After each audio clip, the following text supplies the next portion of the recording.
Just a second. 5, 4, 3, 2. Welcome. This is the DNX Show. Yeah, we're normally here every Thursday, 10 a.m. Pacific, 1 p.m. Eastern. Today we have a special podcast. Of course, it is 10 a.m. Pacific right now. It's Friday. It's May 29th, 2026. We're doing a joint podcast with Brady and Shane today. We're just going to go over our normal topics. Basically, I have the outline at dnxshow.com if you want to check it out. That's just a guideline. I shared that with Brady and Shane so I can throw them off because actually I got the real topics here on a piece of paper. We're not going to go through that crap I have on that outline. But no, Josh and I know we basically will touch on anything domain related, anything definitely domain investing related. But as we go through this first hour, just all of us talking about domain investing, what's going on in the space, then Shane and Brady are going to demo Unstoppable's AI expired search. So we look forward to that. And let's just go ahead and start off with that topic of do you guys think that expired names, searching expired names is the most, I'd say, promising area for domain investors? Is that the number one place to go to as a domain investor to, make yourself profitable? What do you think? Yeah, I mean, I'll start off. I think it's one of them. It's a major one. It's the easiest. It's the most daily practices. You know, we all have a different type of domain, but there's undoubtedly the best fill of product coming from the expired market. I don't know if it's the most profitable, but it's definitely can be profitable. It's kind of like when I was a trader and you're standing in the pit, you had all kinds of people coming in for fill orders. And the most regular ones were from the big companies selling corn every single day. Were they most profitable? Not necessarily, because the margins were a little tighter, but they came every day. You got choices every day of what you could buy. And that's an important part of inventory is expired domains. Yeah, And, Josh. without it, it'd be a tough business. Yeah, thanks, Shane. I wanted to ask Josh. So, do you think that is the biggest opportunity in domain investing? Expired names?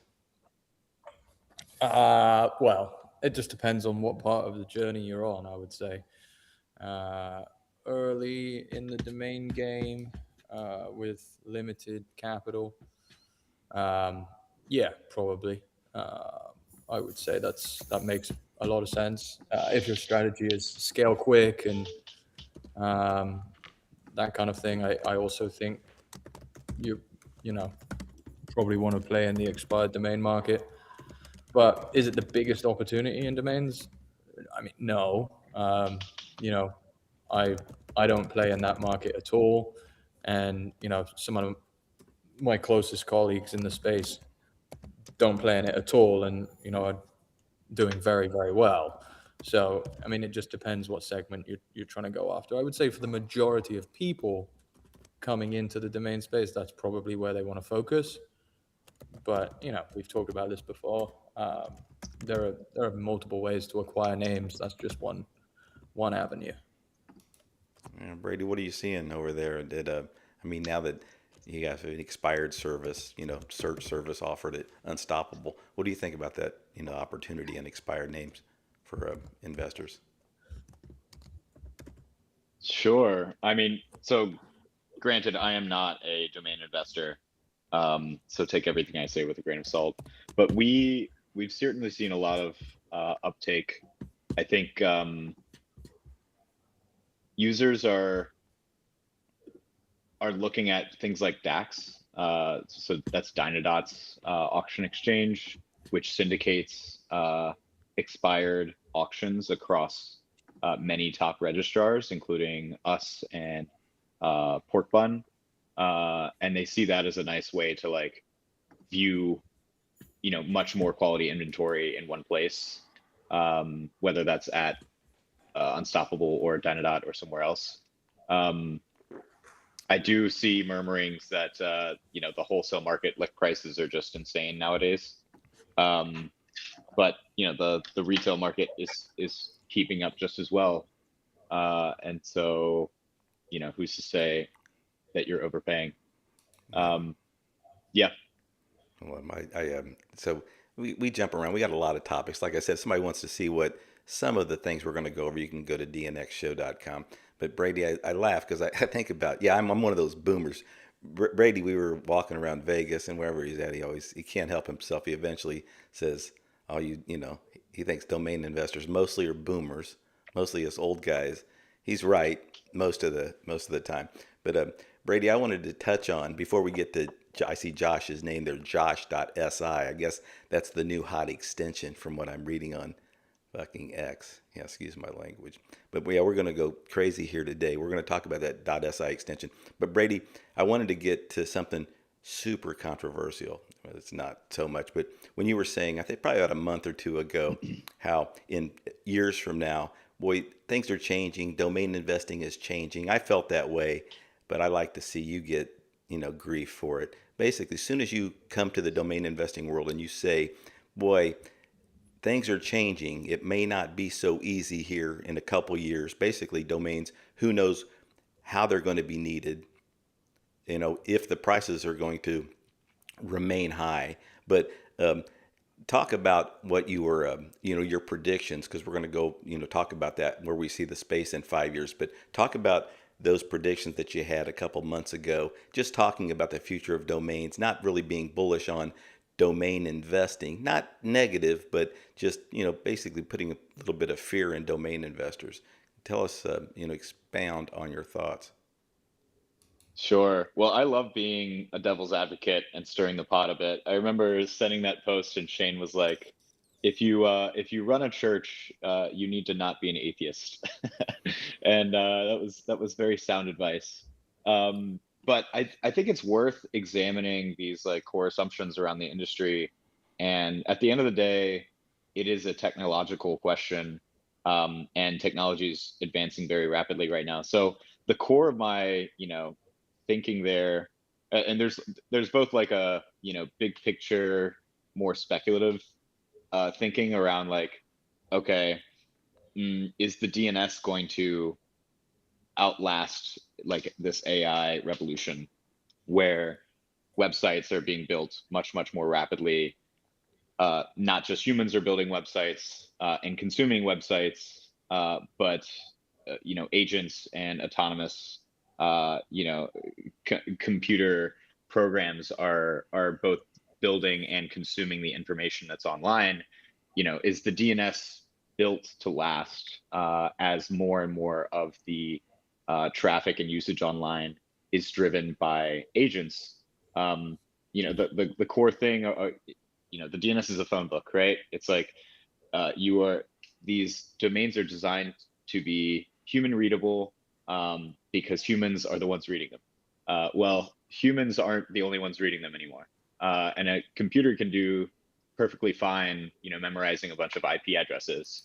And they similarly don't have sort of the biases and like the need for quick hacks like, oh, is this past the radio test? Does this evoke style and class for my brand? A computer can kind of see past those things and is more interested in the utility and the value of whatever service you're providing.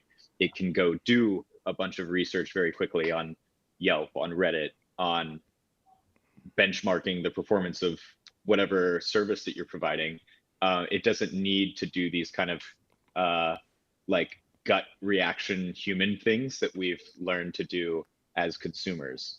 And so in that world, you have to, wonder how well the core assumptions around domains and the value of domains is going to hold up.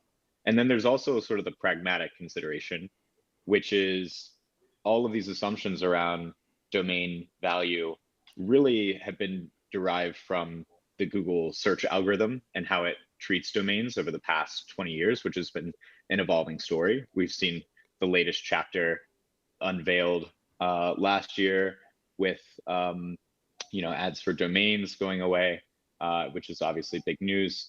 And we see Google now cracking down on bulk AI generated content. a lot of SEO traffic is being, you know, a lot of those strategies are no longer viable because the market has figured out that they can just throw up a bunch of AI generated content, and Google's now, you know, fighting back against that by tightening up its algorithm. And similarly, you know, a lot of traffic is going through ChatGPT and Claude now, and you know, as those, you know, 10 blue links become less and less the way that people search, do domains carry the same core assumptions of value as we go forward? The answer is probably not. You know, how drastically it changes is up to speculation, but things are changing rapidly. So I think it's good for all of us to, you know, do some re-underwriting of all of those assumptions from time to time. Okay, so probably not. Hey, Josh, wake me when it's over. Is this guy done? Hey, okay, yeah, we don't mess around here. So yeah, Brady, I wanted you to say something a little more controversial, but that was long. But basically, you said so things are changing. Yeah, Shane, I know what to expect from Josh. Some fireworks a little bit because he doesn't care if he runs the church. He's still gonna be a little controversial. Meaning, you can't just I say you know preach to the choir all the time. Shane, what do you think? So in 5 years from now, we've heard, you know, social media, apps, everything's going to mess with the .com, it's going to mess with domain investing. What do you really feel? I mean, you know, in 5 years from now, where is domain investing going to be? Yeah, I mean, I agree with some of the things Brady says, but I'm not stuck behind a computer all day. I literally live on the outside of all that. So he's not wrong, but the reality is, we heard this in the Industrial Revolution. So the analogy I use all the time: where is everybody going? Nobody's going to have a job. Now we're starting to build product. Everybody who's in the field, 500 people making one thing. Nobody's going to be, you know, we're not going to have enough work for everybody. There's going to be, this will be the same. There's going to be jobs. Agents are going to do all our work. Nah, most people are not going to have a claw. Most people are not. There will continue to be shopping. We'll be doing more shopping than ever. How we get to the shopping and how we do the shopping will definitely change. I just happen to be working on an agentic shopping deal, so I've gone down in the weeds with what the future looks like, what people are building, and no doubt search is going down. Not search is going down, but the way we search is changing. We're not going into Google. We're searching more than ever. We're asking more questions that need to be answered than any point in history. Every day, you can't even talk about, you know, when did Angela Bransbury die? Hey, Alexa, when did Angela Bransbury die? Like those type of questions and the use of computers to answer questions and guide us towards things. Lansbury or Bransbury? I don't remember her name. I'm just making that up. Murder She Wrote, whatever that lady. Yeah. So when it comes to domains, undoubtedly names, exact match have no more value. That's done. But branding and shopping and consumer experience of who they're shopping with, marketing, that will never change. People will want to know and trust what's on the other side of what they're purchasing, and domain names will be a part of that. There will be more domains registered than any point in history. Agents will have domain names. They will be long in character. If I'm a registrar, I'm super happy what's coming up. They're gonna sell a lot of $10 names. Registrar business is a great business to be in, but undoubtedly, and I think we're seeing it in May. I'm thinking it's more summer, but undoubtedly, the lower end of the market is probably going to suffer, where a brand gives you no advantage at all. That's merely just a plate on your wall. Those are going to suffer in value because it won't add any brand value to the company. Which on the opposite side, the premium names are seeing record prices. The ultimate domains are more valuable than ever. So I think it's changing. I think domain investing in 5 years will be as big as ever in total volume. But I do think that it will be a very tough game at the middle to lower markets. That's kind of interesting. No, I'm thinking the lower, I mean, we've seen the less than $5,000 names. That's where the market's exploded. right now, currently. So your prediction in the future, interesting that you think that that's. I think that won't be the case at the end of the year. I think we had a very good first half of the year, but I'm not positive that the rest of this year is going to be very exciting. I could be wrong. I don't do prediction. I'm not Drew. Like, I don't do what Drew does. Drew's got it written down in a book and he tells me exactly how it's going to happen. I don't feel that way, but it would not surprise me to see a very down market in the brandable names for the rest of the year. Hey, Josh, I see it slowing now. In May was a big downturn, but I don't know if that's summer economy or what we're looking at the rest of the year. people are saying May was slow for them. Josh, whether it's AI, whether it's new gTLDs, what is the current domain investing market going to get diluted in the future? I mean, how are you playing it? Because I know you're like sometimes not considering. You're trying to invest for today and for this next year. In 3 to 5 years, you were saying you weren't certain, but give us your outlook on the next 3 to 5 years in domain investing. My outlook, I feel I'm gonna go against Shane's advice to Brady, but I always do, right? I'm like building a registrar right now, and I'm probably the most bearish person in the space on domains. So it's like, well, you agree with my bearishness, but you don't agree with you got to be a pastor. No, I mean, listen. I don't think that domains are going anywhere, but I do think that the market is going to change. So that's my, as an investor in domain names, I'm being very careful. But as a owner of a domain registrar, in kind of like the early phases, I do still see a future for domain names, and you've got the next round of gTLDs coming. I think that they will do very well, but although I see that as a positive for the domain industry, and I do see continued adoption. I mean, we're still in the early phases of people and businesses, going through, I would say, like hardcore digital adoption. That's got to play out for many, many more years to come, and domains are kind of like a core foundation of that. But the domain market is in for change, no doubt about it. I mean, I would say most people try to invest predominantly in .com, and that's where you should be investing, where you should have been investing the last 25 years. But things are changing. There's no doubt about it that companies are becoming more comfortable on non-com domains. So that is, the data shows that very, very, very clearly. And that's a continued uptrend.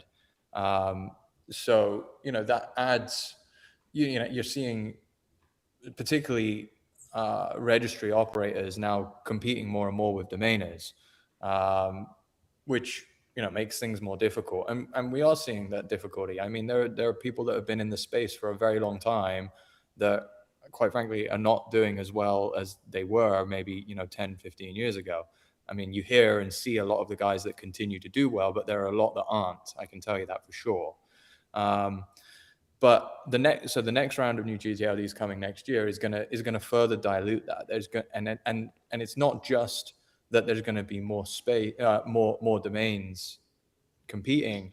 There's also going to be a massive marketing push, a lot of time and resource invested into, making companies more aware that there are other, domain extensions out there, further diluting .com. In essence, what I'm telling you is, the domain game is going to change quicker than it has ever changed up to this point. I would say up to this point, it's been fairly consistent. You invest in good .coms, you're going to do well. And I think you invest in good .coms today, you're probably going to do well. But I think the definition of good .coms is changing. I think you really want to be in the top threshold of that market, and anything else is, in my opinion, a little dicey. Yeah. And that's just to elaborate on that, that's what I'm talking about. That lower to middle, the competition now is all these TLDs, right? Like if you can't get a quality.com or a lesser, why won't you go to a premium keyword in another TLD, which is equal overall? It's going to be a tough, and as a domain investor, where do you go? You now have 3,000 Gemini dot somethings, right? So that gets to be a very tough gamble and a very low sell-through rate. Yeah, I mean, if you want to look at it like the demand structurally, I think that's useful. So like, I think VeriSign put out a report that's a ton, probably the biggest single contributor to new registrations has been vibe coding tools like Replit and Lovable. And you see all these guys have like domain reseller integrations. They're selling the domains right in the app. So they see it as like a core part of the like entrepreneurship journey as people are building these websites. And I think it's simultaneously true that people will be like the long tail of like people launching small businesses will continue to get longer. It's becoming more accessible. You don't need to raise venture capital money anymore to launch a competent, successful project. We're seeing more like solopreneurs do extremely well and have, $100 million outcomes. And, all that means like that even though like the biggest companies get bigger, the Googles and the ChatGPTs, OpenAIs and Anthropics of the world, but the long tail gets longer. There's more and more small businesses being created. And so those guys are not going to pony up for a premium .com. Probably the most frequent TLD that I'm seeing out of these vibe coded apps is like .app and .dev, both from the Google registry or .so. These kind of indie hacker solopreneur types are very comfortable on those alternate extensions. And again, they want to kind of secure a decent, catchy brand, and they don't care about the TLD as much, especially if their audience is somewhat technical. And so all this net new demand, I think, goes to that middle market. But over the long run, it's hard to say if that survives and where it goes to, whether it stays in .com or juts out to other TLDs. I think the adoption of other extensions over the last decade is what really is going to be a catalyst for making the next round even more successful than the last round. Just people are willing to go to, trust, and work on other extensions. Josh, what types of domains, this is for today, what types of domains do you feel are undervalued right now?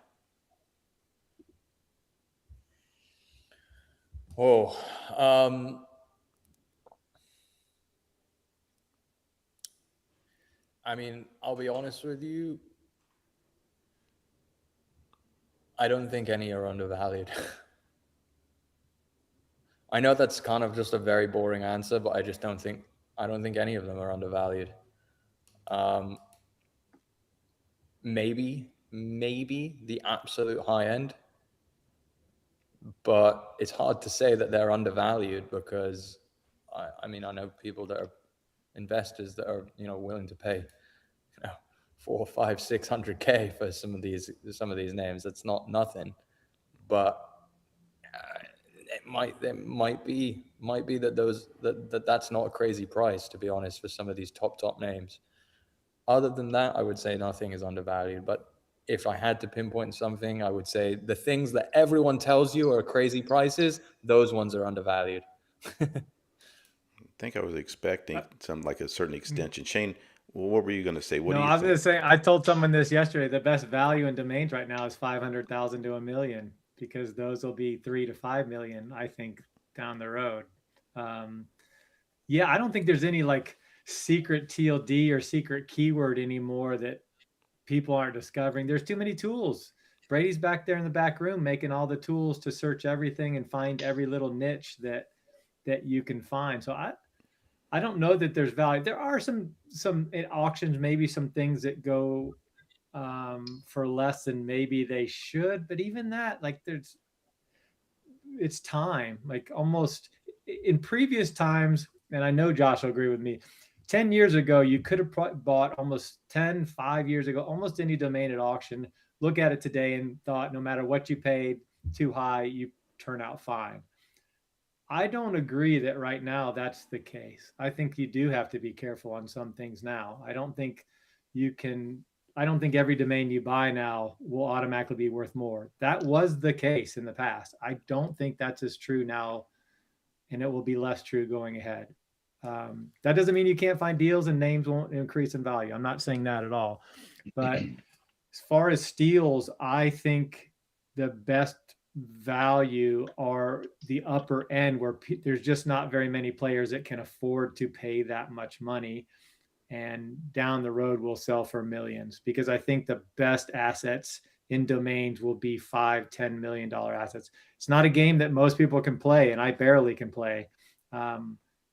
But I think that the rest of it's there's not really many steals. I hear the word steal, I hear the word bargain, I hear the word stole that name, but I don't agree. I don't think anybody steals anything anymore. I shouldn't say that. There's occasionally things that you get a really good price. We have it on Sherpa all the time where somebody gets something for a price a lot less because we missed the auction. Well, I'm going to steal your thunder right now. Anyway, Brady, I have a question for you. But Shane, I'm glad you brought up it is different. That is a big change. 10 years ago, everything that's bought, especially 15 years ago, you could make some mistakes, buy the crappy 3-letter that's got the bad letters, and it still worked out okay for you. But you saying that in 10 years from now, we can't expect that. And I think that's important for people to know. Yeah, there's going to be a lot of investments today, whether it could be .now or .si, and we're going to talk about some of these other extensions, may be obviously worthless in 10 years from now, or they may go in the opposite direction. Brady, I wanted to ask you, so when you're looking at all these, developing these tools, and then you're looking at stuff, and you're not really a domain investor, but I really do admire, this isn't recorded, I hope, I admire that how much you've learned over the last year or two, because I know you weren't in this space before, and even in Vegas, we were walking down the street and you're talking about stuff, and I'm thinking, he knows a little bit. We could get a thimble, put it in there, and there'd probably be some room left. Okay, so you have been, using these tools. When you think hey, I might stumble into this, it's like poker, you might stumble into domain investing. Where do you see, what comes first to mind when you think, well, that's undervalued, a 2word.com or a 2word.ai or this extension, whether it's .si or .now? What comes to mind when you think potentially undervalued area of domains? Well, the pretense of this whole discussion is that AI has driven valuations of AI, especially AI related domains, up significantly. And I think that's your opportunity right there. I actually was going to ask Shane a follow-up, because if you think that, AI related names are frothy right now, then, whatever's coming for the next chapter, assuming that the whole industry is in a rising tide, then those are going to be overlooked right now. So I again come back to technological shift that's happening right now. What industries are going to be second and third order beneficiaries of AI progress that will result in massive demand for domains? And there literally every industry is benefited by AI advancements, but things like CRISPR, gene editing, computational biology, quantum nanotechnology, there's drone warfare, whatever it might be. I think you need to zero in on some of these soon to be trending industries that are going to get much more will literally be birthed into existence because of AI advancements that aren't yet priced in yet. I think obviously that's a speculative game to play, and you need to make sure that whatever industries you're picking and keywords that you're picking will have the requisite volume of companies that need those domains. And so, quantum, not too many people can, start a quantum company. right? Not too many people can start a nanotechnology company. So, maybe there's a couple of domains that sell for 6 figures a year with those kind of keywords. But it's like basically cross-referencing like industries that will get very big and come out of nowhere now because of technological advancements, and the subset of those that will have a lot of small companies being built where it's accessible to those companies. And I feel like that's where there's potentially some underpriced. You're not going to be able to hand rag those. As again, to Shane's point, like I think that market's very efficient, but you could probably score some like wholesale pickups from domain investors who are, distracted by AI prices and not thinking about, things that might come later down the line. But that also carries risks because you can't predict anything like 5 years into the future. So yeah, Shane's shaking his head the whole does that time. mean Yeah, I I think- want to hear your take on that. Yeah, I mean it's because they use brands. Like they don't. Sure, like Josh has put in the comments, quantum agent. There's a lot of those, but defense doesn't buy defense names. They're Anduril. They're all branding never changes. What we get excited about is these all of the business you named are now using names, but they're generally using brands. They don't call themselves. Quantum's a little different, but like what is it? Rigetti, one of the top companies. They're not Rigetti Quantum. They're Rigetti. They are a quantum use. The biggest defense firms, they have defense in them towards the end, but not, I would say 1% have the word defense or anything related to defense in their brands. They don't pigeonhole themselves by what they do because what they do often changes and pivots. So these great keywords are just going to benefit from all the categories that come through, whether it's AI. What all that means is there's more money, more opportunity to sell the Geminis, the words of Greek, the Greek words, all these just present more opportunity for that. So when you're hunting for, any of the things you mentioned, to put the keywords in there is not the greatest decision you can make, because I don't feel that will be. I'm not saying literally the keywords. Yeah, literally. But how do you search for a defense industries. name? Like if you're searching for a defense name, if you look at most of the defense companies, none of them have anything to do with defense in the name. So how do you search for a defense name? How do you search for an AI other than ending in .ai? That's really why I was shaking my head, is there's not really a way to search. What you search for is a great brand that's so open vessel that it fits almost anything. That's your ideal. The value of it, I've said this on every podcast, the value of anything is its ability to replace it. And if you put a name that is replaceable easily, or you put something that only 10 people would want, the value is greatly diminished. So I'm not dismissing what you say. I think you're right in that those categories are huge to our industry and huge opportunity, and where we're going to make a lot of money. But if you own a great brand, you're happy that any category comes along. Like blockchain we were so excited when blockchain came around because that's money. We're excited with SpaceX and all the money that's coming through. AI has been amazing. Health has been amazing. But the only reason, ideally, they'd want one word in health. But to your point, Brady, something health has sold really well. SomethingAI.com has sold well. That's probably your opportunity to get that secondary add-on. But other than that, you should always start with the first word. So I'm not completely disagreeing with you. There is opportunity within that, but it's hard to search other than those type of scenarios. It's hard to pinpoint just a category. I think companies like both, like you mentioned, when it comes to adding the word health, companies like to let you know, sure, if it's Galaxy Health, they'd love to have Galaxy, but most of them think, Galaxy Health is fine. I started talking myself into a corner right there. Sure. As I started talking it out, I'm like, okay, there are a couple of industries that really need to let you know what they do. Like health is not changing. Health does not pigeonhole you. It tells you exactly what. So I'm starting to come on to Brady's apartment and sit with him and maybe disagree with myself. Like Galaxy Capital. But I want to say about homes.com and the big ones. I always think about Andrew Rosner and Andrew Miller. about, I can't imagine. I'd love to be able to hear them selling clients on the telephone of just the importance of these names. And I know, I would be like a company like Zillow thinking, sit on this and spin around. Who gives a fuck about these names? They've proven, I think that because they're now new companies do like to have Galaxy homes. They do like to let people know what we're doing here.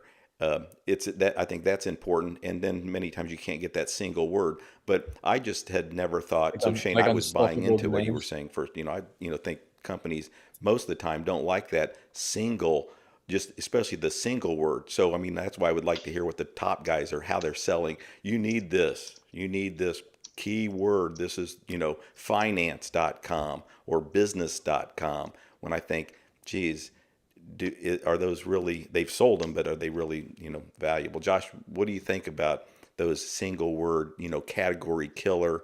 Is it better than Skyrizi? I'm just kidding. Okay. Is it better than, brandable? What do you think? No, it's not better. It's worse, but some of them are good. Okay. All right. That's all I own quite a few of them. Go ahead. No. I own quite a few of them because I think that they're relatively easier to acquire now because nobody wants them. But so they're not as good, but they're still good. It makes sense that companies wouldn't, want to name themselves that. Hey, I wanted to say about this .c. So did you pick up Josh.si? Obviously, I mean, but what did you do? Get it recently, and you're just having fun? It's funny comment in the chat. You're like a joker. No, I'm completely joking. I would never. If you gave it to me, I would drop it. Oh, so you don't even have that one. So you're like booking. Yeah, you're just saying stuff. Yeah. Okay. Exactly. No, I did see Tony Names did say online, because somebody was saying the .si names, they're hot right now. Hot to who? And Tony Names said I wouldn't take them if they were, given to me, even the best ones. Shane, you think the same thing? No. Yeah, I looked at my portfolio to make sure I didn't own any. Like if I got suckered into buying some, because I get suckered in for like my old chain comes out for about 3 minutes and I buy a couple and then eventually back out of it. But I know the game. Like I know the pump in your own bags. Josh and I are great bag pumpers back from 2001, 2002. I like how that sounds. No doubt. Like great bag. I'm not gonna lie. .c is kind of cool. I like the way it sounds. I like the way it looks. Like, trust me, I want that shit to be good because I'll go out and I'll just buy all of them. But it's just not. It's just not. There's not a single end user. There's like one or two investors get a little bullish and everyone's like, "Let's go to the moon." But it's like, no, nobody's using it. And actually, I think there's actually probably a pretty good point. It's like we're pretty far away from super intelligence. So I don't know. Especially I honestly after feel this like AI conversation. is more than just AI is more than just a description now as well. It's like evolved into it's evolved into like honestly just like industry, brand and industry. Yeah, how far along the path of like AI becoming a non-keyword because it's just assumed are we? I don't think we're quite there yet. No, we're not there yet. We're not there yet. I think it's going to be a lot longer than what like Drew was initially saying as well. Well, we're already past where Drew was. Yeah, we're already past it. But you look at like the chart, you guys have seen the chart. It's like 100 dots in a grid and each one represents like, I don't know, 50 million people in the world or something. And like only one single dot, only 1% of humans have really used like AI on a daily basis. And just how early we are to mainstream adoption. Like we have incredibly far to go. Now, granted, a lot of those are concentrated in the markets that we are trying to sell into. Like amongst like Westerners, that number is probably way higher, because globally it's, diluted by a bunch of people who don't use the same products that we do in the third world and whatnot. Change if you ask people if they're using AI, that same number is always going to be the same. They're going to be don't even know they're using it. That's right. The case for most technologies. They have no idea if they're using the technology behind it. They don't know. They're just asking Alexa on the kitchen counter, what time does Sprouts open?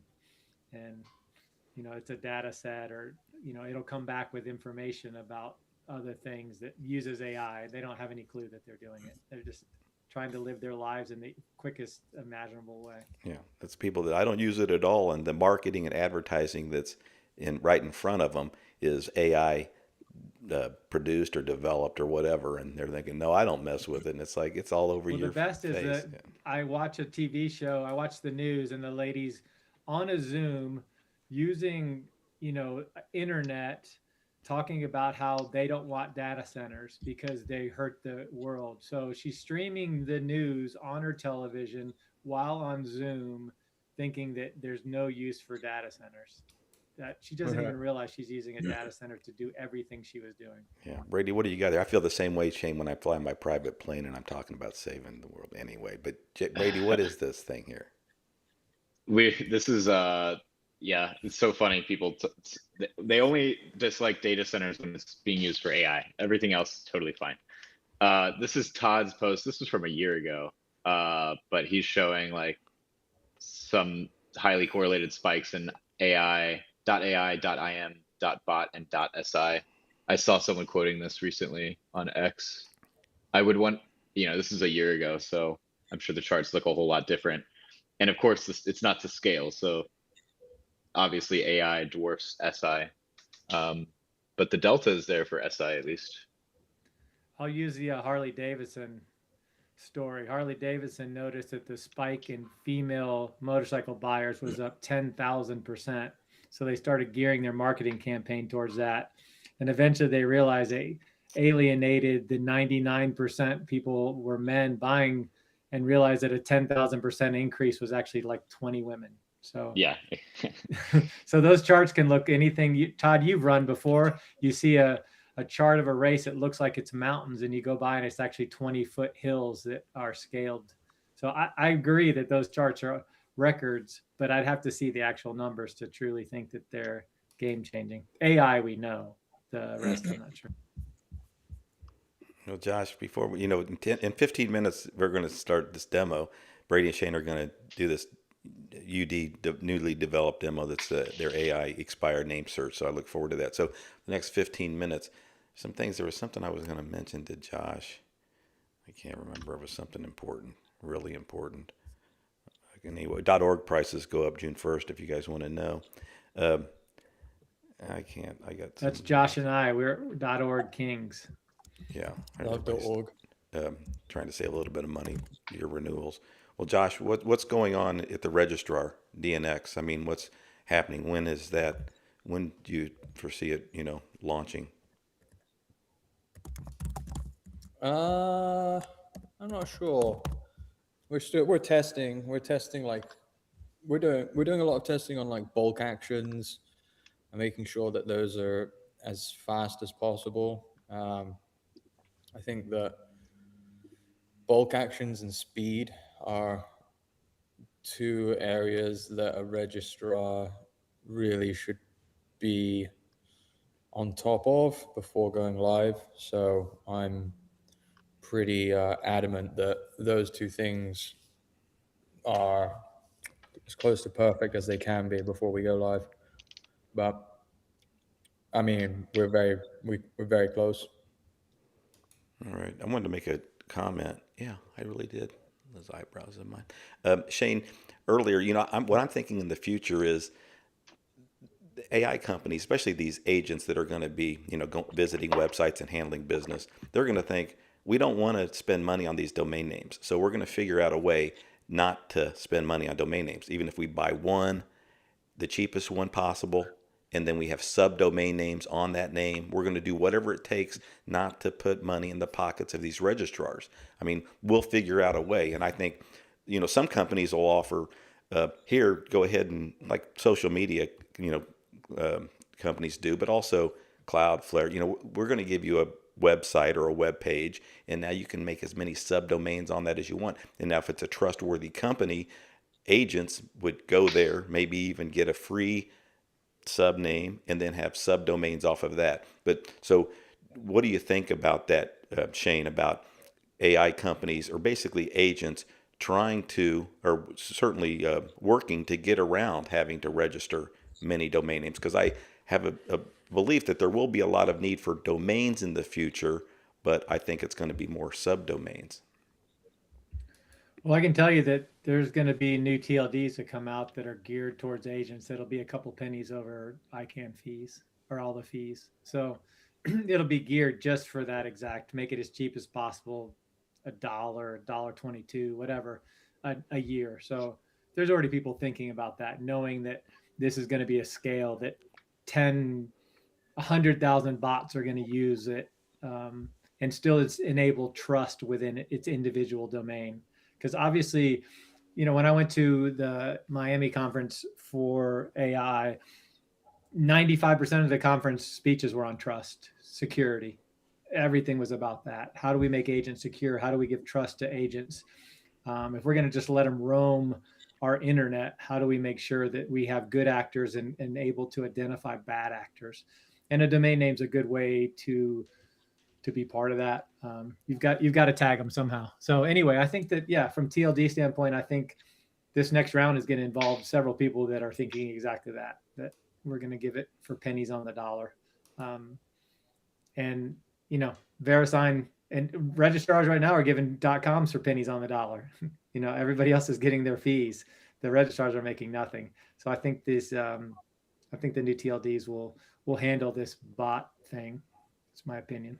Yeah. I have a question I really want to ask you, Brady, and then Shane, you and Josh, I know have some specific answers for this. But basically, my question is, Brady, what sessions, he was talking about events, what sessions like at NamesCon this year would you like to see? What type of presentation? Josh said he may not even go this year. Shane said before, we've seen it all. We go to talk to our friends, build connections because we've seen every session. So Brady, first what would be an interesting session when we're at one of these events that, we'd all want to attend as opposed to the same old bullshit we've seen for years? Anything come to mind?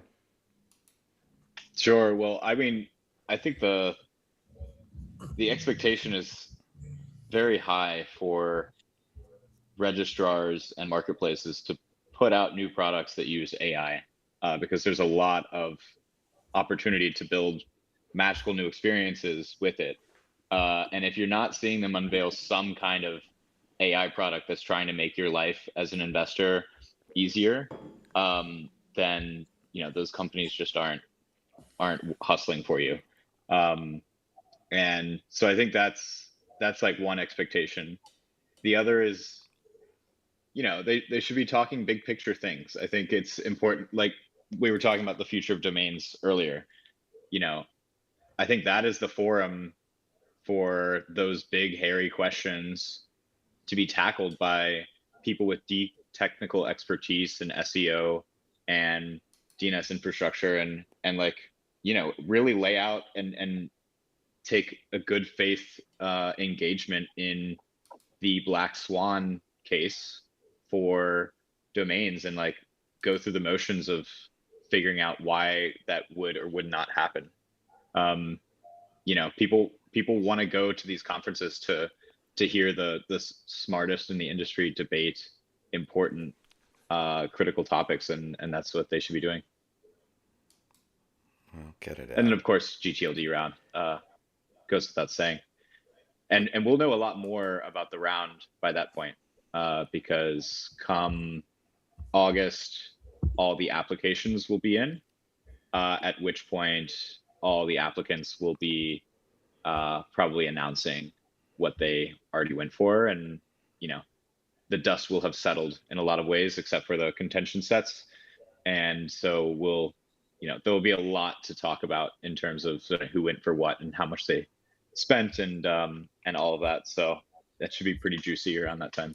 Yeah, quick plug, and then I'm going to get to Shane, what you would like to see in a session. Quick plug. Yeah, Brady, you sound like you really know what you're talking about there. Those are gTLDs. So Jeff Newman and I over at jjnsolutions.com helping several big clients, apply in this next round. And it's really exciting and can't wait to be able to share that. Now can't share anything because it's attorney-client privilege. But it's very interesting, the brands, the communities, the open TLDs that people are applying for. And I want to say it's still not too late if you want to apply, or if you're interested in being just a partner in an application, reach out to me at todd@jjnsolutions.com.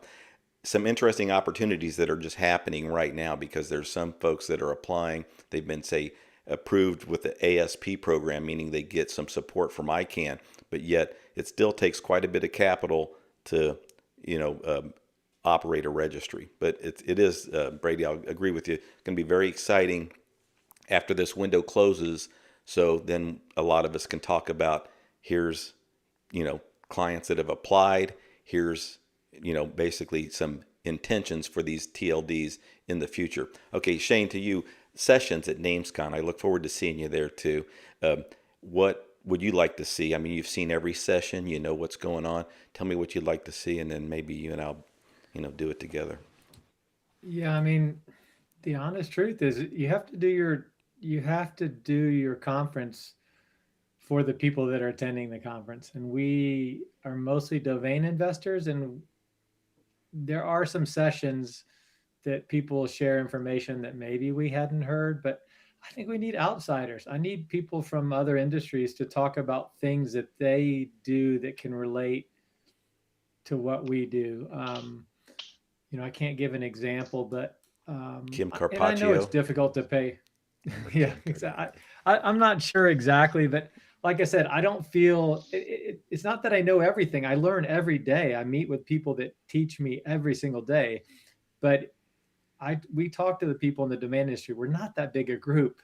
Most of us have these podcasts, and we've learned a lot. So I don't know. I feel like Josh, like 95% of it is seeing friends, and that has value to me. Like, I don't mind going somewhere to I'll go and see Drew and Josh and Jonathan, all my friends, Brady. We had a great time in Vegas.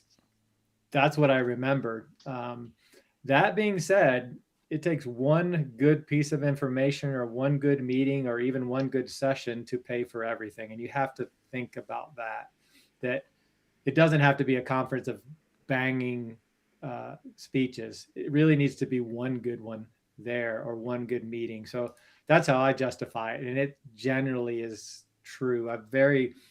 It's not often I've left a conference that I didn't get something that I felt paid for the entire conference. And Josh knows I love Rick's boat. Rick taking us on the boat is worth going back down to Miami again. I hear he's going to do it with the Beanstalk Challenge. Take everybody on the yacht again. So there is going to be a Rick and the Beanstalk session. I sort of know that. And anyway, Rick, yeah, he's a big AI.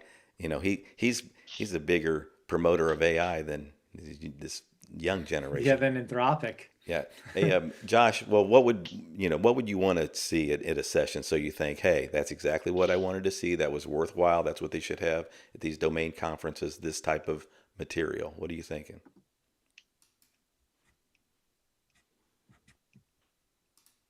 You're on mute.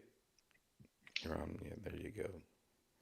Oh, my bad. For me personally, it would probably be someone at like Y Combinator, get some VCs in, that kind of crowd.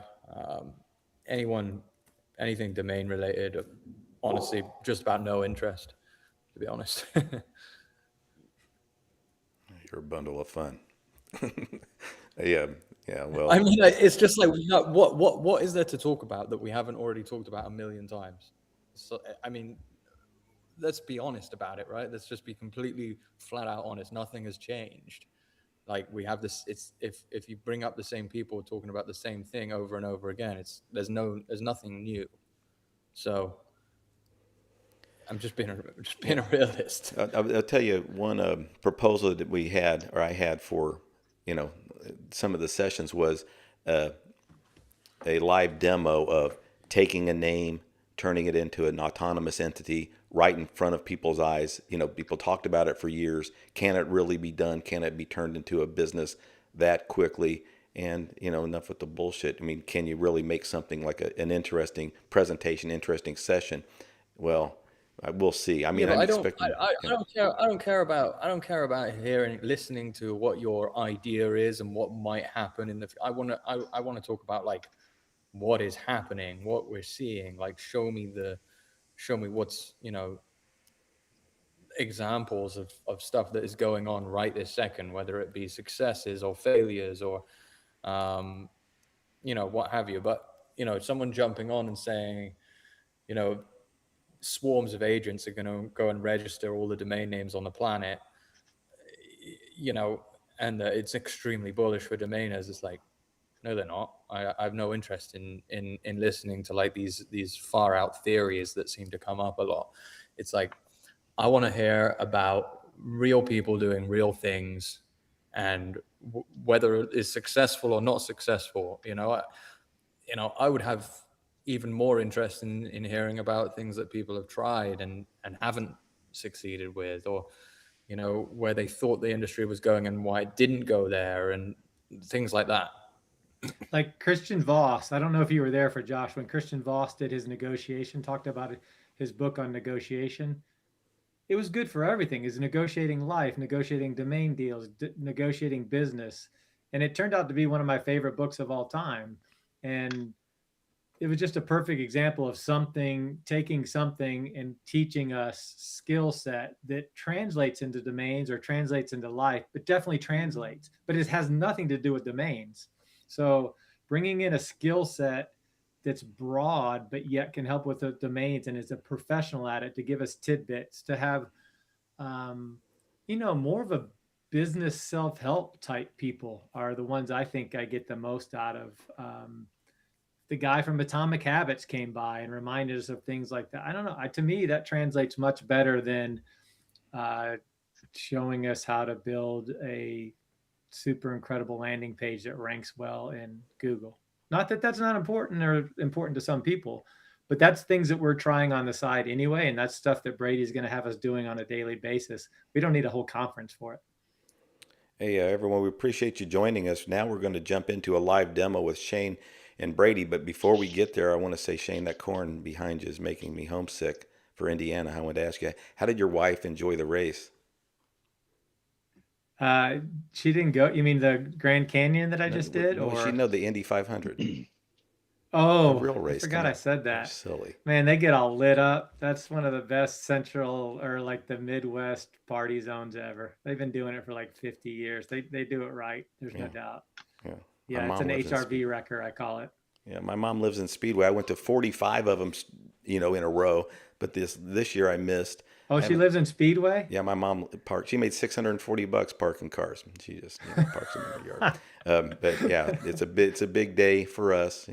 Always. And my mom was on ESPN a couple years ago when they had during the pandemic, and she's sitting there, hey, no one's pulling up, and they're like, Kathy, how you doing? She's mad as a motherfucker, because she wasn't making any money. But no, I got to share that clip. Interesting. But no, I heard you say your wife went over there, and I know she had a good time. Especially she's like this with her friends, and they're like, how's Shane doing? She's like, yeah, he's good. He's running. He's back somewhere. She doesn't even know if I lived or not. She just knows it didn't get rained out and the cooler is getting empty. Yeah, what a fucking finish. No, great race. Okay, hey, so we're going to, thanks Brady and Shane, for joining us. And now we're going to join you and, make some snarky comments as you're doing this. But look forward to this demonstration, so we can all use this Unstoppable Domains tool on how AI can help us search through the expired domains list and, take it from there. Yeah, I love the snarky comments. Domainers are very AI skeptical, which is important. It helps me check my assumptions as we're building this thing out, and gives nice grounded feedback for us to make this thing actually useful for you guys. So I'll share my screen and show about what we've been working on here for the past couple of weeks. So we've got this new AI agent functionality at Unstoppable that encompasses a wide variety of different tasks that you would want to do, all by simply talking to the agent, just like you would talk to ChatGPT. And the goal here is to really give every user their own domain back office. So you can talk to it to do simple things like, support questions. How do I use the platform in this different way? You can talk to it and have it manage your DNS or update your name servers. You can have it capitalize your listings automatically using, the intelligence of an LLM. If you want it to be camel case, and like pick out the acronyms and capitalize the acronyms or not do that, it's pretty intelligent at being able to do that. And then on over to search, it allows you to go through and ideate names in whatever patterns you like, or even go through the pending delete drop lists for the next 5 days and search through those. And then finally, we've put out a website builder that lets you build a variety of different websites, whether you want to build a custom lander or just a landing page for your website with a basic form, or a custom storefront that pulls in our listings. So a lot of different functionality here, but I'll rather show you than tell you. So we can start with some drops searching. So we'll say, show me some wellnesstheme.com drops. And what this does is every morning we take the drop lists and we basically label them with AI and like attach a bunch of different categories to them. And then when you search here, it will then like cross-reference all those labels and have the AI pull back a list of whatever is relevant for your search. So in just a second here, it will then give us a table of wellnesstheme.com drops. And the important thing about the AI search is that it's not just simple keyword search. It actually looks at the semantics of what you're asking about. And so it will not just return, things with exact match of wellness in the domain, but rather it will return, as we'll see here, domains with the word health in them, or healing, or wholesome. And so it lets you really explore the space of whatever you're asking about, rather than using like 10 different keywords that you're trying to match on. And I think that's really valuable for being able to give you new ideas. And so we have the AI search results here. We have a relevance score, and then we can drill down into TLDs if we like, and the status, when it actually drops. We can look for domains that already have back orders or watch lists on them. And then we can also filter them down. So if I wanted to only see the ones with health in it, I can filter this too. And then come in and actually place the back order if we like. And it also lets you combine both like AI search and regular search. So I can say, now show me health, wellness domains that end in health. And so now it will go and like actually configure the search to have that ends with health term at the end. And so you can drill even, in a more fine-grained way into exactly what you want. And you can see, we have some kind of weird names that you're going to have to sift through, but you get the idea that, core health here, and it lets you drill even deeper into exactly what you're looking for. We also have dynamic categories. So show me themes for the drop list. And we can tell you, what we are detecting in our daily runs to give you some ideas of what's popular at the moment. So we've got e-commerce with 6,000 names, wellness, food, fashion, finance. So we can click on finance and then drill in a little bit closer.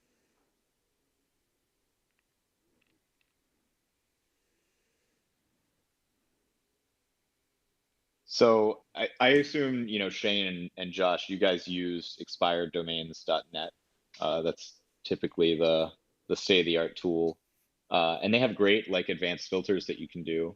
But it is rigid in that way where you have to provide exact keywords and you don't get anything outside of those keywords. So I'm curious how you guys feel about this like semantic search.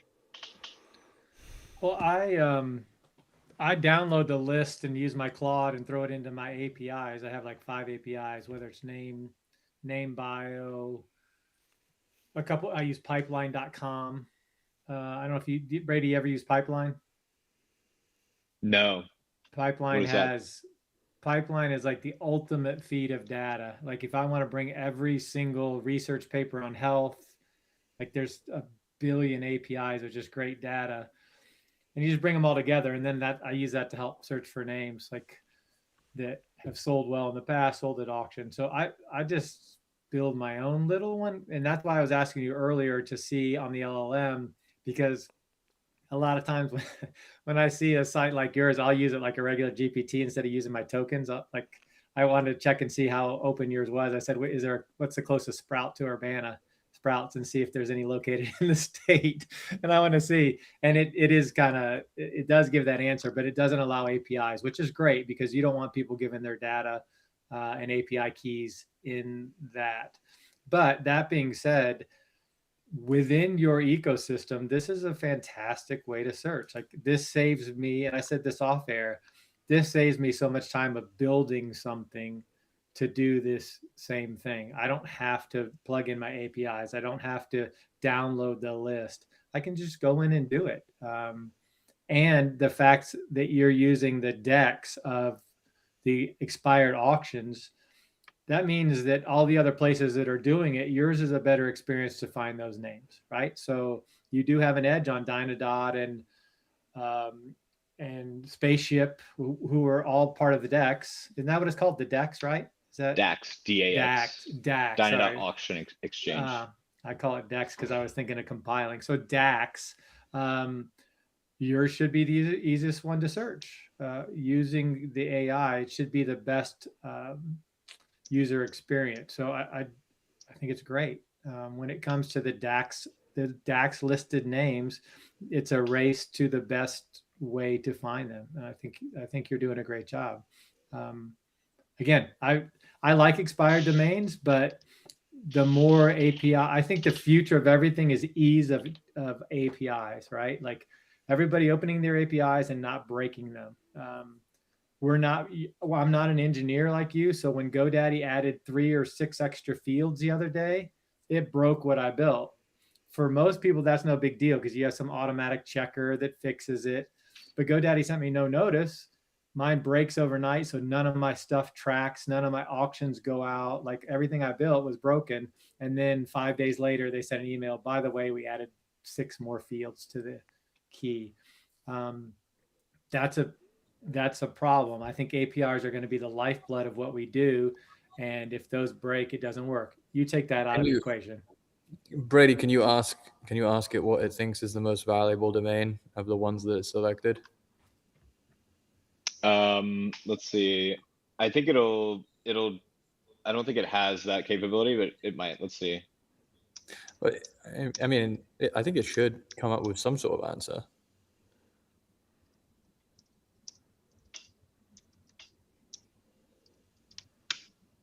It's not like ChatGPT necessarily where like all of the domains it listed are like in the context window. And so sometimes it has trouble with that. But if you ask for like, show me the best drops today, it will like show you the ones that have the most back orders. All right, Brady, just let it answer.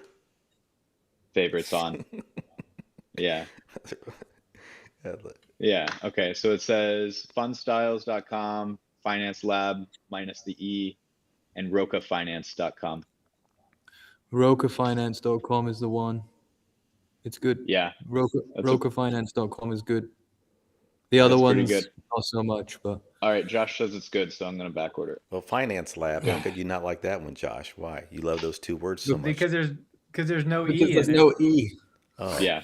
Sorry, I didn't see that. It's Finance Lab. Exactly. Okay, so misspelled. Or FinAc or FinAclab. Yeah. Yeah. So one other thing we can do, and Josh, you don't do drops or back orders or anything, right? I've done a lot in the past, yeah, but I'm not doing them right now. Yeah, gotcha. You were talking about Greek gods earlier, Shane. I think that's this is one of our examples actually. So let's do we can not only just look through existing pending deletes, but we can also just ideate domains on the fly. And we'll say like do Greek god plus agent.com, and it'll go off and it has its own search strategy. We've embedded some domainer knowledge into it.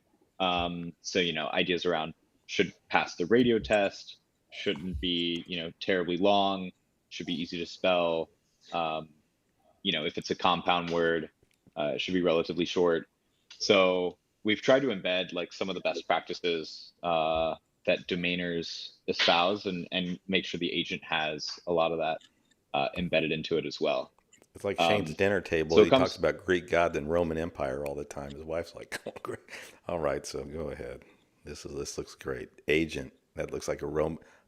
That's the first one. Agent. What's that got to do with Greek gods? So obviously agent.com is taken, but it's produced about a couple hundred here, and now it's like going and checking the availability for each. And it'll also, come up with variations. So AGT, and we can filter down to ones that have agent into it, inside of it. And we can also click in and say, only show me available ones versus ones from expired auctions versus those that are for sale. So it's useful for both like benchmarking and looking at the aftermarket. So here we can see, if I want to get some price comps for other, agent names, I can come in here and very quickly get a sense for that. These are all coming from both Cedo and Afternic. And if I want to come and just look at the available names that it suggested, then I can filter down to those. And, these are going to be much more picked over. Zeus agent HQ. I mean, yeah, these are kind of difficult to see as quality agents. Agent name, uses agent, Hector agent.com is available. Hector not being a totally sexy god, but you get the idea that you can do quite a bit here if you're just trying to ideate and explore the space. And we can iterate more on it. One other thing we can do is schedule these searches. So we can have it go through every single morning and go through the pending deletes list, and then send us an email digest to collate all of the suggestions for whatever prompt that I give it. And we also allow you to pull in automatically extract keywords from your portfolio and be able to inject those into the scheduled search as well. So this run that I have here, it runs every day. I can look at all the runs from the past couple of days here, and this just looks at drops that are similar to what's in my portfolio already.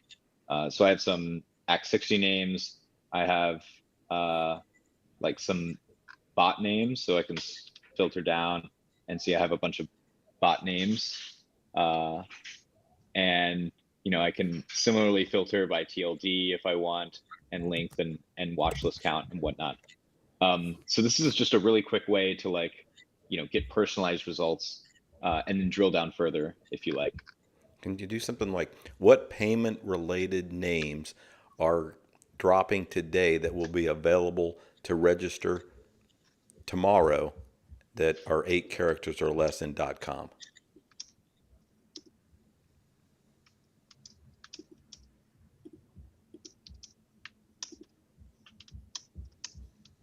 Yeah, so it should do this. We saw earlier, we found finance names, and this will also, there are hard conditions in here, like it must be .com and must be 8 characters or less, and we already have those filters, so it'll be able to apply those filters and also look at only ones that are dropping today.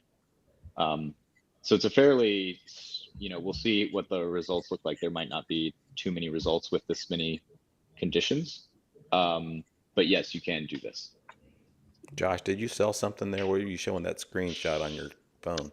Did you just sell a name? You did? Yeah, I just put it in the chat.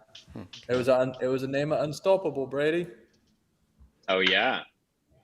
Just paid your $5 unlock fee, so you just generated $5 in revenue on this call. Revenue, not profit. That brings us to break even on that name. Thanks for doing the hard work for us, Josh. You're Love welcome. to hear it. I do what I can. Yeah, so here you go. GV Money, Easy Payway, BizPay, We Paid. So there's quite a few that actually matched your conditions. I'm surprised. Yeah. Yeah, so that's that. Josh, I know you demoed your method for looking at what was the method? It was like you look at SLD TLD combos that don't have a ton registered, and then come and register that combo in .com. Is that right? So like Josh.consulting. Yeah, so if Josh is a popular keyword that is registered in lots of other suffixes like capital or funding or health or care or wellness or etc., then joshconsulting.com would be of interest. Yeah. Yeah, exactly. So you can also kind of use this tool like you would .db, and check a single keyword across a bunch of TLDs, and so it's useful for sort of surveying the space of and how picked over an SLDs at the same time. And yeah, we'd like to be able to let you obviously you can stave and schedule these searches, but we'll also add some more corpuses for you to be able to search through. Like Dan Sarah was like, why don't you let it like search through all past sales? So we're looking into how we could pull in that data as well and give it that context to be able to be more intelligent about how it searches through these names. Look at the and so here we dreamer, have Josh. You should buy the first. You should definitely buy the first one. I like that one, huh? The dreamer. So yeah, Add again, to good cart. research for you to be able to go through all these and see what how well picked over a certain keyword is. So that's AI search. It's a little rough around the edges, but it gets better every day. We ship improvements all the time. So definitely try this out and let me know what you guys think. Keen to hear if you guys get some utility out of it. And I think it's quite a different experience being able to have all that data at your fingertips. And I think for the most part, a lot of domainers are like ideating in ChatGPT or God forbid in like some spinner that they use, and like manually copying and pasting that into like a bulk search somewhere. And this can save you quite a bit of time versus doing that. So yeah, I think that's quite valuable for people. Just real quick, some of the other things you can do with this are like building a storefront. Let me find the one I was building earlier. So we allow you to pull your live listing data and to be able to populate that into your own custom built website. So here's like, my storefront that I build. And these are, my actual UD listings that I pulled, it's pulling from the API.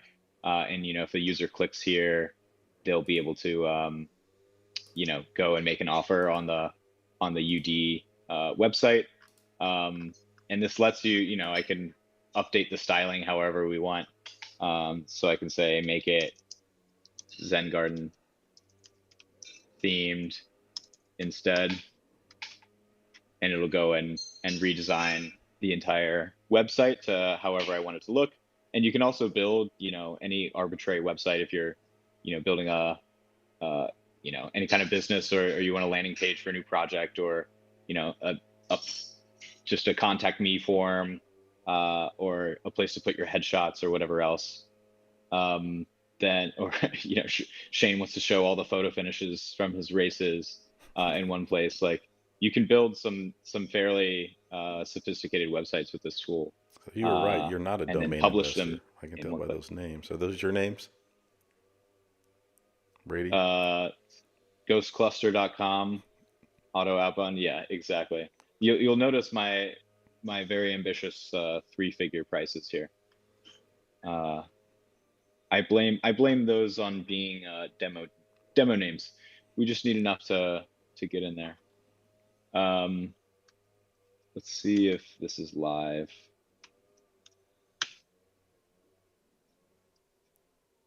Yeah, and so this is the one of the live site builders that I built here. And so you can click and publish it in one click. And then, you can also add like a contact me form, and these responses will end up in your leads panel inside of Unstoppable. And very basic at the moment, but we're building this up super rapidly, and soon you'll be able to build more complicated apps with databases and interactive components, and a full little SaaS app. So the website builder is pretty neat. Check that out as well. I'm with Shane. I was talking to Shane about this. We don't necessarily encourage people building their own landers because the tried and true landers, you want to be basic. You want to funnel people towards the buy button and not get too fancy with it. But it is valuable to be able to customize your storefront and add a personal touch and make your domain business have some style. And one other feature we do have is being able to bulk generate AI content. So if you want to like add a bunch of articles and test out a lander as like, I need to sample like how much interest this domain might get from a particular industry, and maybe think about developing a domain, then it can be valuable for trying to spin something like that up very quickly as well. So anyway, I won't drone on about the AI products, but we've been building a ton here, and I think there's a whole space to be explored for these AI products for domainers that is worth checking out. So yeah, hope you guys get to take a look. You get free usage every day, and yeah, so it doesn't require a commitment for you to try it out. So yeah, come on over and you can see this chat box on our homepage, and you'll be able to test out all the tools. So yeah, that's a bit about what we've been working on lately. Yeah, I'll add something in there. One of the best things you can do is a good prompt, right? So prompting is everything when it comes to results, and having pre-prepared, or even having ChatGPT or AI help you prepare a prompt. Once you get one down, you can just copy and paste it. You get such a great result, so you don't have to type it out every time, and you get better and better. And at some points, like some of my prompts are a full page, but I can just drag them in there and get amazing results. So having GPT prepare the prompt to go in Unstoppable has some good advantages. That's something I was trying earlier. So typing them in is great, but if you bring your prompt with you, you can get even more amazing results in a lot quicker time. So having a little document, or however you record them, having your prompts prepared, you can get in there and snap and get some great results on a daily basis, because obviously new domains come up every day. So that's a little tip that I would recommend to people. The other thing I think, and Brady will definitely, they've got to pay for these tokens. These tokens aren't free. Every time we come in and type and do all this stuff, this adds up. So, but at the same time, like on a landing page, if you're attaching other tracking tools that you already use, I think that's going to be commonplace, where let's say you use Apollo for outbound already, and you tie that into your landing page for your domains.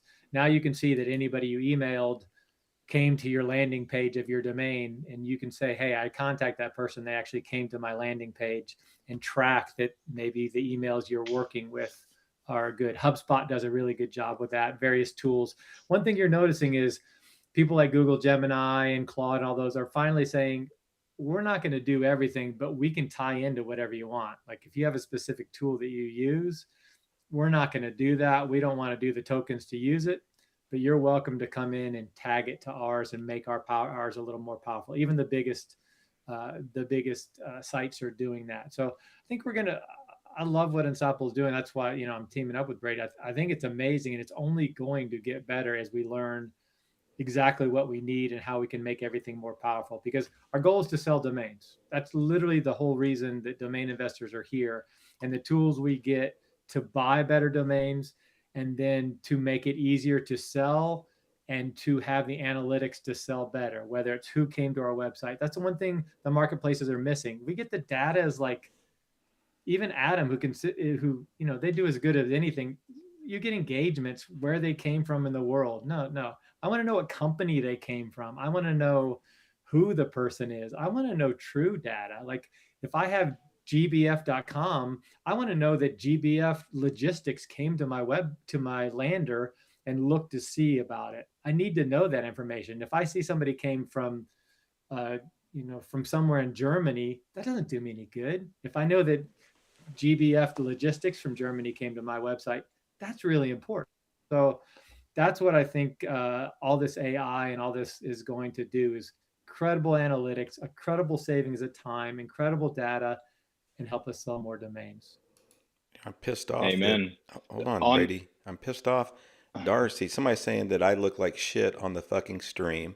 Excuse my language, and no, I don't give a fuck about this. And on my screen, it looks like I'm in HD. Thank God we don't have to look at Todd's face. It's too pixelated. I mean, because it's saving our eyes. I wonder how I can adjust this, because I'm looking good. I didn't shave today, but I was still looking pretty good.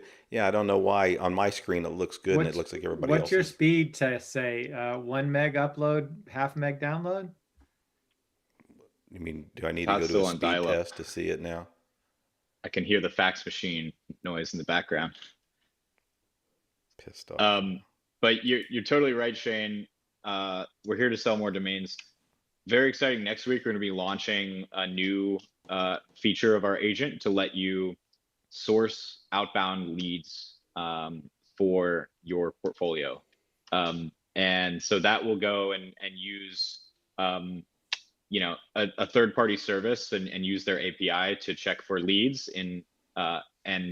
the AI will come up with strategies and different customer profiles related to each of your domains that make sense. And then it'll go out and find email addresses that are verified for each of those companies. And then, the first version, will just provide you the emails and maybe a template email that you can send to people. And then very soon we're going to add the capability to integrate your email and actually send those on your behalf. Either maybe not your personal email, but buying a cold outbound email domain dedicated to that, and being able to scale that up to be able to operate it across your entire portfolio, as it is a volume game. So that should be pretty exciting for users, and we'll be announcing that next week, which should be a lot of fun. And domainers love outbound. It's historically been reserved for people that have enough time to dedicate to it, but we want to make it easy and make it super accessible for people, and open up a little bit of elbow grease to allow people to boost the sell-through rate of their domains. So stay tuned for that.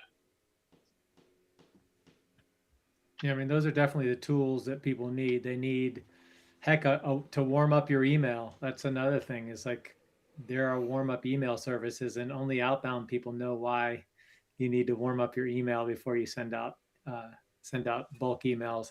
Double checking that your email is set up properly so that it doesn't get spam. Your SPF, all that DMARC, a little tool that you can just hit to double check that everything's correct. Make it easy to set that up. Just those little things are a big help to people that do that. And it seems like there's not very many people doing that, but you're going to be surprised, especially in the domain industry, how many people, if you're going to set up the tools for them to be able to do outbound, then you also have to set up the tools that they use to do the outbound and make that pretty simple. Exactly. And a lot easier said than done. We want to make it one click, let the AI do all the hard work for you. And you sit back and handle the leads. and actually do the negotiating as the human, until of course the AI figures out how to add that human touch and actually do the negotiation for you, which I think maybe in a year we could have something capable of doing that for low cost domains. We'll see. Yeah, I mean, Apollo does a really good job at it now. Of course, that's all they do, right? Is they help you set up the sequences and the emails, and they double check the wording, and they, yeah, it's doable. It's definitely doable, but you have to check and balance, because it'll go, like, it'll send out. It doesn't, if it thinks it's right, it's going to keep rolling. So you do have to be careful to make sure that everything's correct, double checked. And it'll preview for you. I mean, AI is really good about, this is what I'm going to send, this is what I'm going to do, and then it's just not going to automatically do it. But as you know, Brady, you got to put it on its own rails in the beginning, not let it get too deep into your stuff. Give it its own email, give it its own little, get it on Totally. rails before you release it. Yeah, exactly. Are you using Outbound for Winterline? Yeah, that's all I do all day is, and everybody has a different thing, but like I use Clay, and I consider myself pretty smart when it comes to tools, but I just can't figure out Clay. Like there is so much going on. And it's supposed to be one of the best layers on top of everything to really enhance your email data set. You know, there's really only two big data sets when it comes to emails, and Apollo's one of them, and then Zoom Info. But Zoom Info is like $25,000 a year. They have the best data set in the world, but $25,000 a year for outbound emails is a bit much. And Zoom is, Zoom's $100 a month, but their data set's pretty good. But then Clay will double check it and enrich those emails on top of it to double check the data sets. But I've struggled with it. But for outbound, I can tell people there's not much more powerful than like an Apollo and a LinkedIn Navigator combo when it comes to finding people. It's pretty good. A lot of legwork. You can automate some of it, but after, half a year of having AI help me, it's not quite as accurate as what it thinks the key decision makers or who would buy a domain within a large organization, right? So it'll see 10,000 people and say, this is the person that would do it. But those who are in the know there's somebody else in that organization who would be a better send. If it's a cold email, people like Drew and Andrew Miller, they just walk in the front door of the companies and they don't need to cold email anybody. But yeah, outbound's an important part. It's tough. It's a tough job though. It's high numbers, low feedback. You don't get much back. So it's a scale game for sure. It's a scale game, and which is why it requires the specialized infrastructure, and you want someone to just handle all of it for you. Yeah. And once you get it down and organized and add AI to it, the time it took me to outbound 2 years ago and the time it does now is 10% of what it used to be. So it's still a big, heavy lift, but nowhere near what it used to be. It's very automated at this point. And like I said, you can take the results of your emails and see who opened it, how often they opened it, did they come to your site? Like the data set after you've done it, whether it's successful or not, is so much better than it used to be. Amen. Like that commercial where the guy, he did the job interview and they go, we'll consider you. And he's like, they're going to consider. It's like, I walked through my house. They opened the email. Hey, babe, they opened the email. Yeah, no. And that's what I said. Open the email or a no are my two best. No at least gets me off the list and I don't have to worry about sending more. Open the email 6 times and you like get an extra piece of chicken because you're excited. Yeah, I wanted to say earlier when I cussed, gangster rap made me do it. Okay? That's what I was listening to, Ice Cube, before I started this thing. Yeah, I'm surprised. I don't care really that my connection's not good for Arif. Doesn't matter if he hears what I'm saying or not. Hey, let me say, first of all, congratulations, Brady. I know Mike Seiger said that he's, for his notify.domains, he added the unstoppable marketplace. He's trying to make sure every avenue, every marketplace is included for people that are, tracking domain names. So congratulations on that. But I wanted to ask, he also posted in his, newsletter that spams you every Friday, that something about the importance of if I recall, promoting as small businesses, promoting yourself on social media. So Shane, I know you started Winterline with Sean promoting. How important is it? Do you think promoting Winterline on social media? Brady with you and Unstoppable. I was going to ask Josh too if he's listening. DNX, he's like sometimes I think so. I just let it grow organic. Like I don't know, but Shane, first, what do you feel? Advertising or marketing on social to let people know, yes, your company is active. They don't like to see a post from a year and a half ago. How are you utilizing, social to promote Winterline? I think the most important thing in business and more than ever is social proof and people that you trust and admire talking about your company. And there's no better way than social media to get that. I mean, the biggest new companies are definitely influenced by influencer and key opinion leaders. For me, I don't know if I'm any of that, but um, keeping top of mind is really important, right? Like there's so many things that we have to do and so many things throughout the day and our minds are a million directions. Every time we get our name in front of someone, it's a non-KPI trackable event. So businesses kind of hate it, right? But by putting top of mind, it reminds them, oh, I wanted to check that out, or oh, I forgot to go do that. Just, with my daily list at DSAD, that's another thing. I just remind them, like I'm not promoting, I just remind them. And if they want to go see it, it reminds them to go do it and be part of the day. With Winterline, it reminds them that we do this service. Here's what we do, show things live. That's really all you can do. That's my life. Social media is most of our diaries, and our diary includes what we do for a living. And so that's domains and Winterline and DSAD and running and stocks. And I share that, and you can call that promotion, you can call it a diary. I call it keeping myself and my businesses top of mind. You can do with it what you want. Yeah, well put. It is socials is the name of the game right now in growth and marketing.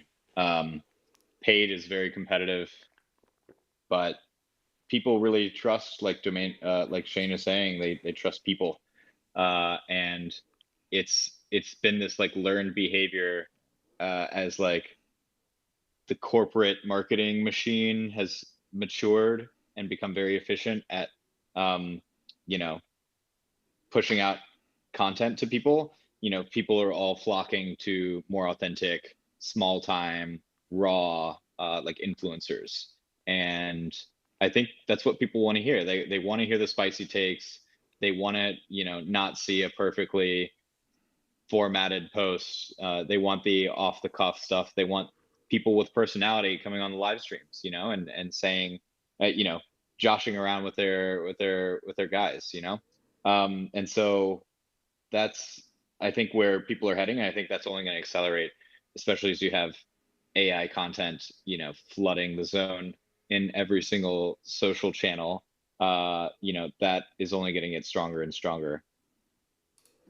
I can tell you, I was with the head of marketing at one of the FANG companies this past week, and I was really surprised that $1 trillion company uses influencers to change the atmosphere of certain things they're doing. That they had a team of, I would say there were probably 40 people there, of young kids, older people, all different industries, that they wanted to show them what they were doing and talk about the positives of what they were doing to change the narrative that's out there right now about might be negative. I won't really get into the details because I'm maybe not at liberty, but I was really surprised that it wasn't some ad campaign, radio campaign. No, it was a bunch of people that talk like we're doing here, but maybe tilted in a certain way by visiting the site and getting a new perspective on things and telling that perspective. That's what marketing looks like today. It's not big campaigns, it's a million little campaigns to keep people. Yeah. Psyops everywhere. The when we see those guys that are traveling in an airport saying, "Let me show you what it's like first class on Singapore Airlines," these guys really are valuable when you trust the guy, you trust that he doesn't have and AI content. And now my biggest concern is when you're looking, at a restaurant and you're looking at reviews, now the AI is so good at sounding like a real person, and they have a picture and it's a person like they're in Toluca Lake. They probably really did go over there. I mean, it's so hard to know which is a real review. So, I mean, I definitely think that, when you trust a source and then you see them, hey, I'm here at the Marriott, keeping it very hot. I mean, you really like to see, like we say, real folks doing this. Shane, I wanted to say, I do still read DSAD. I mean, that shows, I've tried to load up my time over the years, been so busy. How can I still find time to read this bullshit? But no, when I miss out for a week, I do go back because I want to see, did he say anything worthwhile? Did anything I can remember, anything I can bring up at the next roast? But Shane, so I mean, it is important to, top of mind. And I've always said, I said to you probably a decade ago, always admire just the writing. And you can read Shane's blog and you can tell this guy didn't use AI. No, Yeah. I refuse to use AI. There's so many typo and punctuation errors. Like, I don't care. You know what I'm saying? Like, again, but you talk about, I can't tell whether it's AI or not. Once you get to know somebody you really trust, they're not AI, right? After a decade, after 5 years, after whatever, that's what it's about, right? And there's certain people after a while that you admire, trust, or at least know that they know what they're talking about, that you come back to. So that's what social media looks like. That's what curated information looks like. I'm not fooled by AI because most of the people, I don't care what they say. There's certain people I care what they say. There's certain people I go for information. The girl on the boat that says that Mastercraft is the best ski boat, I'll look at it, but I don't really care because I don't know who she is and I don't really care what she says. So that's just how it goes. But the people I do, I buy things that I don't even research. Like, there's a cyclist or a runner or a guy that's called DC Rainmaker. If he says something's good or bad, anything I've ever bought, it's either, if it's good, it's good. He does it. He's perfect. I don't have to make decisions. So if Josh tells me something's good, I don't look twice. I just go ahead and do it. There's just certain people that you establish that you trust their decisions. And those are the people that you want to stick with in marketing and social media. Those are people being hired. Sometimes they're good looking and people buy because of it. Some people, they say things that are smart and they buy, but that's why they call them key opinion leaders. They built a following that their opinion is key to a lot of people. Yeah. In the domain space, there is a lot of, UD does a lot of sponsoring. So when you're sponsoring someone, and I'll tell you, and then they say good things about him, I'm like, well, I never believe any of that stuff. I don't know if Andrew Alleman loves Sav or they just pay his bills. When someone pays my bills, I kiss their ass too. I mean, I would think that's where I make the money. So, I certainly want somebody telling me, why are you so biased when it comes to that company?